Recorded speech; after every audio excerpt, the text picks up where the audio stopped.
Olá! Meu nome é Roberta Hassan e esse é meu canal sobre maternidade. Nesse vídeo eu vou falar sobre como que foi a rotina de sono dos meus filhos, como que foi a minha experiência com o sono dos meus dois filhos. Eu preferi dividir em dois vídeos, cada filho eu vou falar em um vídeo, porque a história é bem longa, para não ficar cansativo. E primeiro eu vou falar da Serena, a história da Serena, que foi a minha primeira filha, foi a minha primeira experiência, então fiquem aqui primeiro com a minha primeira história.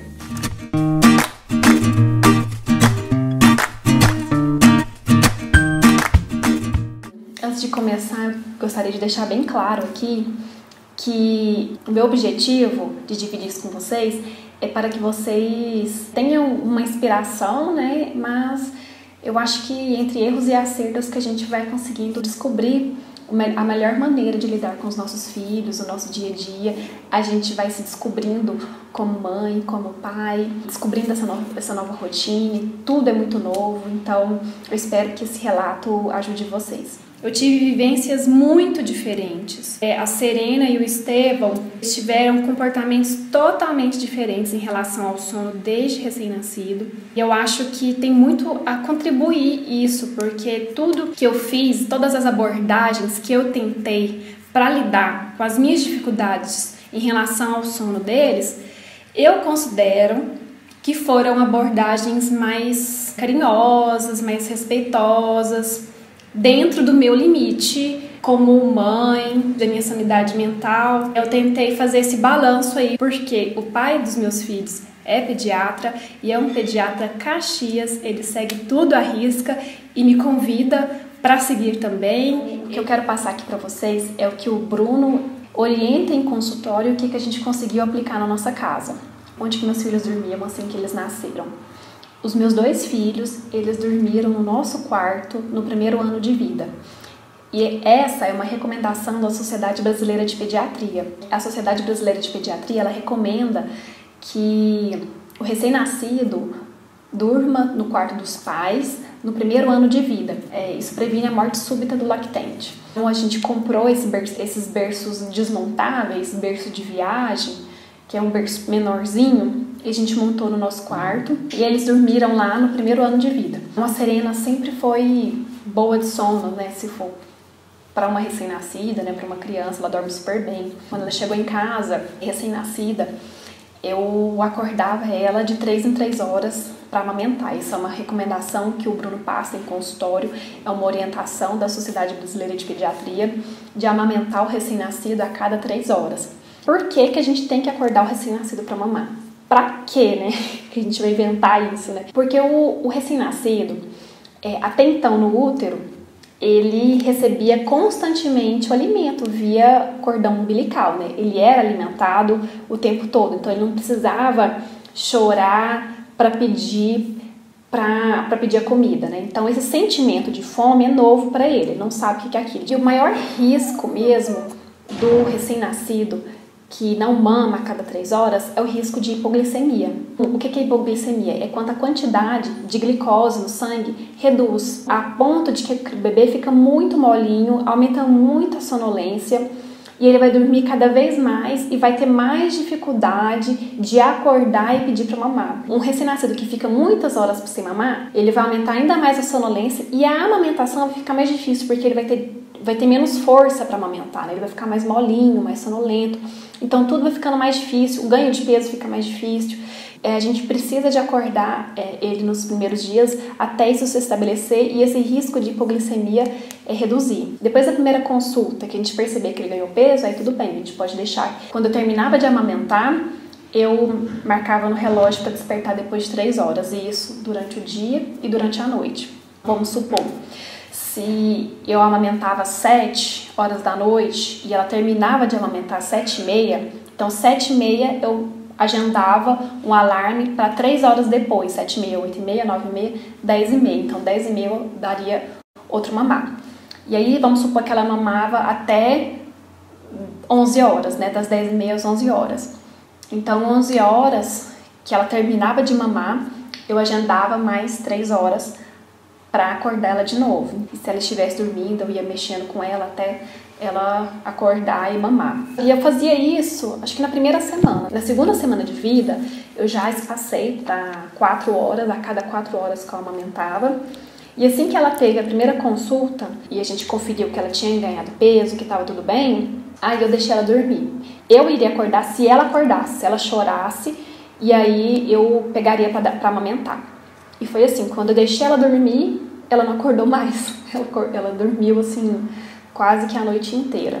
E foi super tranquilo, ela sempre foi dormir alquinha. Lógico que nós tivemos algumas noites que ela acordava muito, quando estava nascendo dentinho, pico de crescimento. Sempre tem alguma coisa assim que pode alterar o sono. E às vezes um dia muito agitado, uma noite que a gente não conseguia fazer rotina de sono. Isso tudo influencia no sono e influenciava no sono dela. No geral foi tranquilo. Só que eu lembro que por volta dos 8 meses, 9 meses, 10, uns 8, 10 meses por aí, eu lembro que nesse período ela começou a acordar mais vezes. Não sei porquê, de repente ela começou a acordar na madrugada. E o que eu fiz? Dava o peito para ela dormir. Então ela acordava, chorava, amamentava e ela dormia. E isso foi aumentando, a ponto que ela chegou num ponto que ela acordava muitas vezes à noite. E eu falei, esse trem tá errado, né? Tá errado, porque ela dormia bem, agora eu cansei mesmo, eu tava precisando dormir, eu já tava ficando desgastada, ficar acordando à noite pra amamentar. E nessa época eu acordava, amamentava, colocava pra rotar, colocava no berço e voltava pra dormir. Aí eu lembro que ela já tinha quase um ano, né? Acho que foi com 11 meses, mais ou menos. E eu falei, já tá com quase um ano, vamos colocar ela no quartinho dela. E aí eu pedi pro pai, né? Falei assim, olha, acho que agora é a sua vez de começar a fazer ela dormir, porque comigo ela quer mamar. E é difícil, né? Eu, mãe, negar o peito pra ela, sendo que ela tá sentindo o cheiro do leite, sentindo o meu cheiro, é muito mais difícil. Então, o que eu comecei a fazer? Eu passava pro pai pra ele fazer ela dormir e pra ele cuidar dela à noite, porque assim ela não lembrava do leite, né? Não lembrava do meu cheiro e sentia menos vontade de mamar. Por volta dos 11 meses, ela já foi pro quartinho dela. O quartinho dela era um colchão no chão, só, né? Um estilo montessoriano. Se vocês quiserem eu falo sobre esse quartinho, eu posso fazer um vídeo aqui, pode comentar aqui que eu faço um vídeo.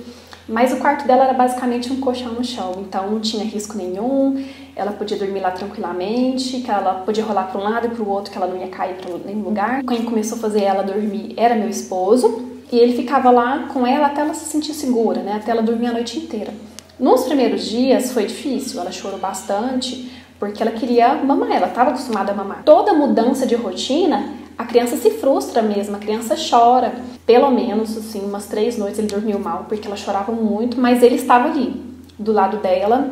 O importante é isso, é que ele estava ali, disposto a acolher esse sentimento dela, conversando com ela. E eu conversava com ela também, mas ele pegava ela no colo. A gente nunca teve coragem de deixar ela chorando sozinha. A gente sempre esteve do lado dela com contato físico mesmo, sabe? Então eu acho que a criança, nesse momento de frustração, que ela não quer dormir, uma maneira da gente acolher esse sentimento é ter esse contato físico, né? Dar colo, fazer carinho, deitar junto, se a criança permitir, né? Então, esse contato físico é muito importante para dar esse apoio emocional nesse momento de frustração. E outra coisa que ele fazia também, ele fazia muito aquele barulho assim, ó, shh, shh, shh, que lembra um pouco o barulho do som do útero. E quando ela acordava, ele não acendia a luz, ele não brigava, hora nenhuma ele brigava com ela, sempre com muita paciência.